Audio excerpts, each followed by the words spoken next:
Hey guys, I hope all of you are fine and doing well in your lives. Friends, my today's video is very creative and artistic, and at the same time it is very stylish and unique in itself. Because in this video I'm sharing a very beautiful wide variety of design ideas of hand embroidered mask designs. But this video is different from my previous videos because in this video I am sharing some stylish, funky and at the same time organic fabric jeans denim embroidery design ideas. Yes friends, now you can make your face masks of some denim fabric as well to keep yourselves more classy, chic and stylish and maintain your very beautiful royal classy look.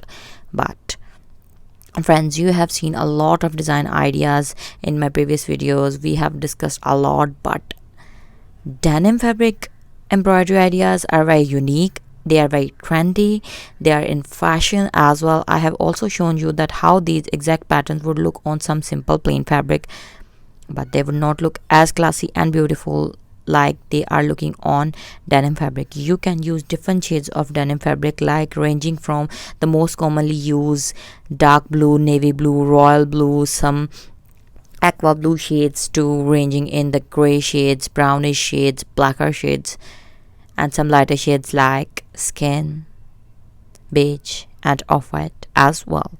So if you really like my design ideas, then don't forget to subscribe my channel. If you are new to my channel or you haven't subscribed my channel, or friends you are watching my video for the very first time, then please don't forget to subscribe my channel, and while subscribing press the bell icon so that you could remain notified with the latest updates and uploads of my channel. And with this, allow me to leave friends, but you can also make these very beautiful hand embroidered floral patterns onto your denim fabrics, like denim jacket, denim shirts, or any sort of denim frock that you are going to wear, or short denim shirts or kurtis as well. So if you want to get more stylish, amazing and trendy ideas related to women fashion, then don't forget to subscribe my channel. And on my channel I try my level best to share amazing and trendy ideas with you on daily basis. So thank you so much for watching once again. Stay blessed and stay positive, and try to achieve your goals and try to help others to achieve their desired goals. And be positive, only attract positive energy. Try to keep yourselves and your loved ones away from the negative vibes as well.